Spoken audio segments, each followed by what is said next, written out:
Good afternoon, everyone. Thank you for joining us on the news briefing, the very first news briefing of 2024. Our last series of storm systems that we've been experiencing after the holidays has kept our public works staff very busy doing flood prevention work. We're very happy that our Public Works Facilities and Parks Director, Randy Ishii, is able to join us for a brief update on those efforts. Hi, Randy. Good afternoon, Maya, and good afternoon, everyone, and Happy New Year. As Maya stated, we are starting this new year with some bright light ahead of us. We also ended this last year with some anomalous activity that kept us very busy. As many of you recall, we had some record wave/surf height events along our coastline. And while it was extremely high, it was almost on par with what we experienced in January earlier the year of 2023. So almost a year later, we have surf height of 20 plus feet in different areas. Record damages were experienced back in January 2023, and there were also damages experienced here at that point in time. It was this event, as we ended our calendar year of 2023, also had some response activity required by various public works. I imagine many of you have seen the footage of Capitola, Aptos, and the Santa Cruz County area this last week. And similarly, here in our own Carmel region, we also had our own challenges. And Maya was going to bring up onto the screen some pictures showing some work done by our county crews to prevent flooding in the 4th edition, aka the residential properties along the Carmel River Lagoon on its north side. Our crews have a permit under emergency permit approvals from state and federal resource agencies to do sandbar management along the Carmel River State Beach, which is the beach that separates the Carmel River Lagoon from the Pacific Ocean. And during this last week's event, we mobilized not once, but at least 3 times for Carmel River Lagoon sandbar management activities. And as you see from the pictures, because of the nature of our permits and the conditions in them, the mobilization activities generally involved our public works crews from the Monterey yard digging by hand a channel from the lagoon out to the ocean. And by doing so, it allowed the Carmel River Lagoon to flow in an almost natural fashion out to the Pacific Ocean. And while the lagoon did get high at times because of that high surf height that was where the waves were bringing in new ocean water into the lagoon and adding to its height, the efforts by the public works crews were able to help the lagoon naturally flow the way it would out to the Pacific Ocean. And Maya is showing some of the pictures showing the lagoon pilot channel when it starts off, and now when it opens itself up to its more natural condition. And thank you very much for that, Maya. The crews were also very busy during those high surf events last Thursday with helping with road closures that were caused again by those high waves coming overtopping places like Scenic Road, putting sand upon the road and making for hazardous conditions for motorists. And other places in the county like 17 Mile Drive had to be closed. Since that point in time, and very rapidly by our own crews, they cleaned the sand and reopened roads like Scenic Road as quickly as they could.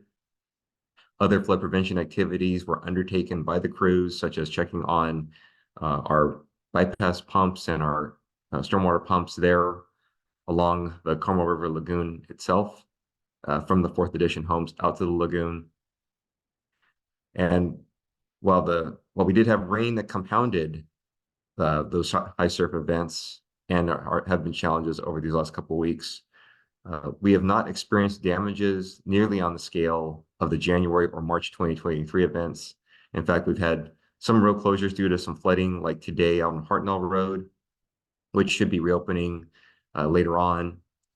But aside from that, and some rock debris that's come down on some places out in the South County that have since been cleared, we have not seen any damages of note in these events. So kudos and many, many thanks to the hard work of our public works crews, particularly those that at a time where other people would be resting or enjoying time with their families between the holiday season and the New Year's. They spent it out on the road in the rain or getting washed over with high surf, wave action in order to keep our roads safe and open for our public. And as a reminder for everyone, the County Public Works Department does provide sand stockpiles that can be used to fill in sandbags for your own private property flood prevention efforts. And may I showing on the screen some of our links. I'll take you to winter storm preparedness information for private properties and for your own private properties. And with that, I hand the floor back to you, Maya, and thank you very much for the time to be able to speak today. Thank you, Randy. I know you're swamped today, and we really appreciate you being able to just drop in and give us an update on that. We, getting a lot of questions about sandbags, what those efforts are. Are there any questions for Randy while we have him here for this short time? You may have covered it. If any questions do come in, I'll get those to you. We can try to get a response, but I know your time is limited. And again, we really appreciate the update. Thank you very much and have a great day. Thank you. Thank you very much, Randy. I appreciate it.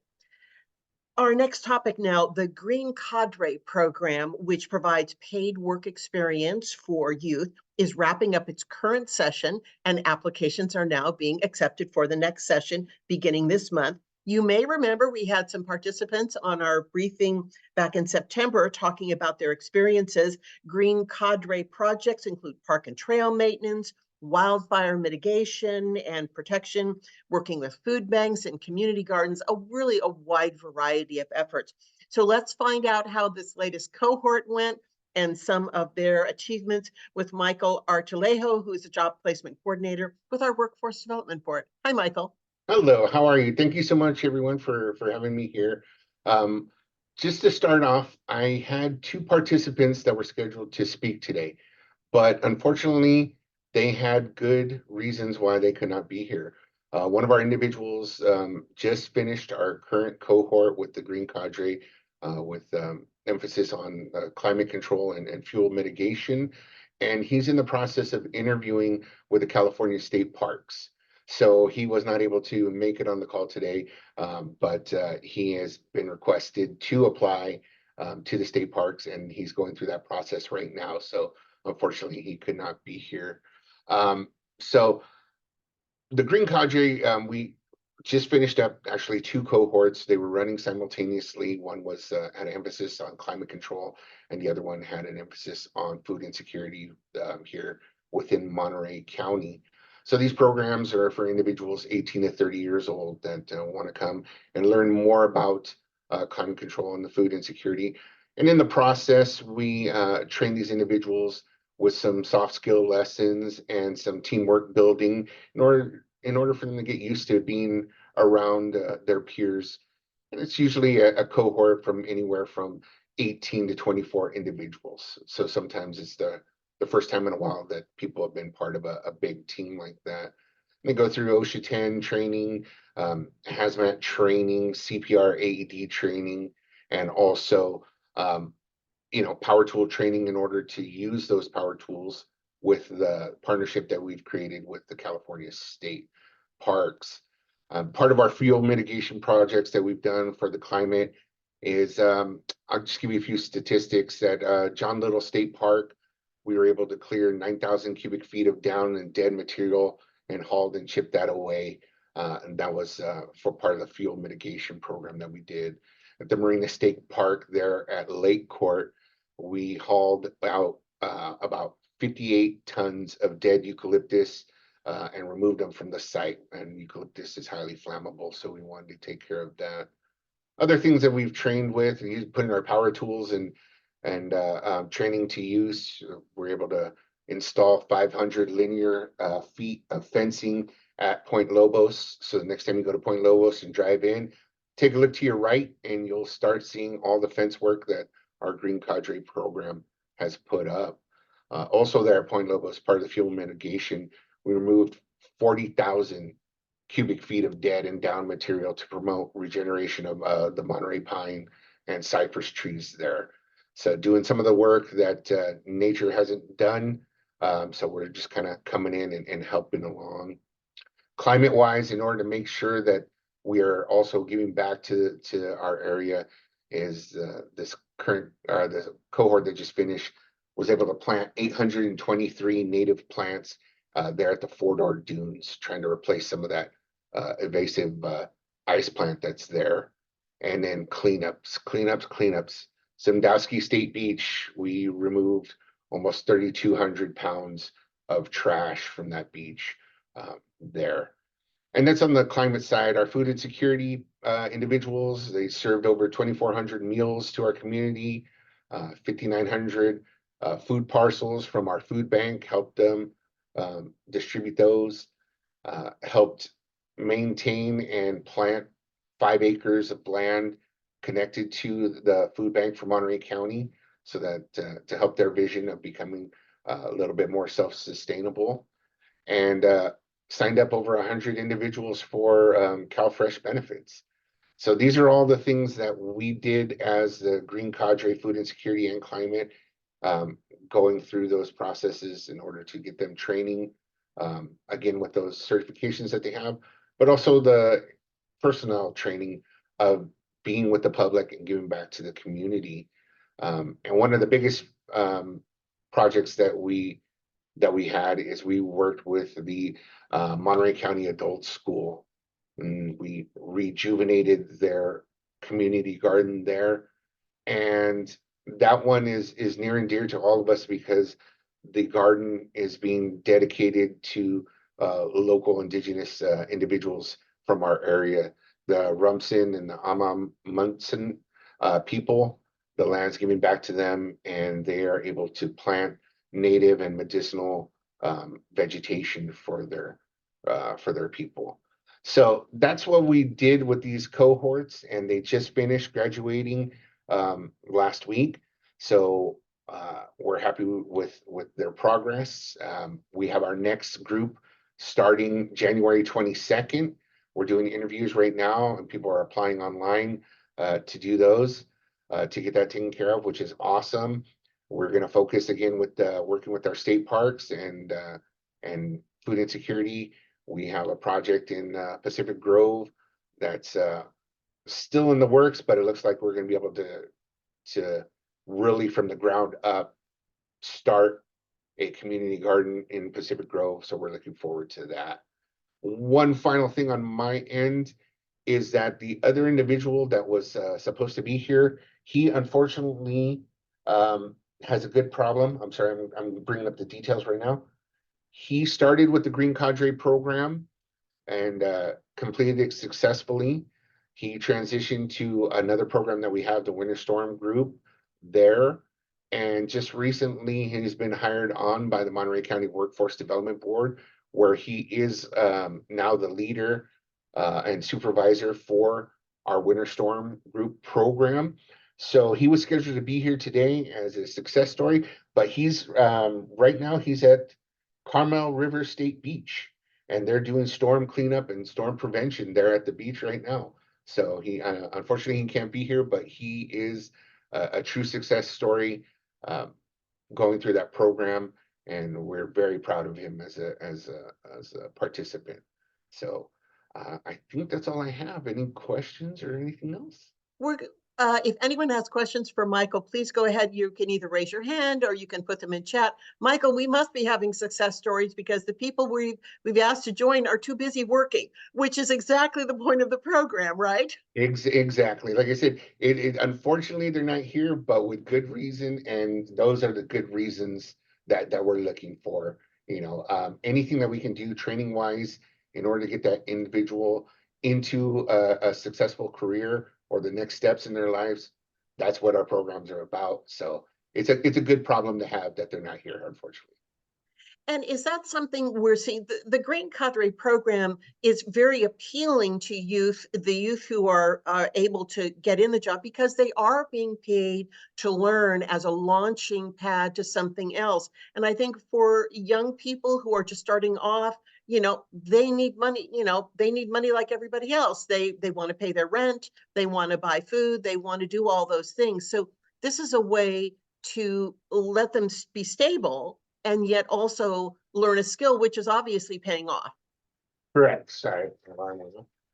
Yeah, and that's the great benefit is with the investment of being able to pay their bills and doing those things and getting their wages, they're able to commit and focus on the trainings. And that it's one thing that there's other places that train individuals, but at their expense, where they have to pay for the training or they're not getting paid while they're doing it. And this just gives them the opportunity to continue moving forward. Everyone has bills to pay. Everyone has, some sort of expenses in their life that they have to take care of. So being able to, compensate these individuals, get the training. Their training goes into the community because they're usually community-based projects that we're working on.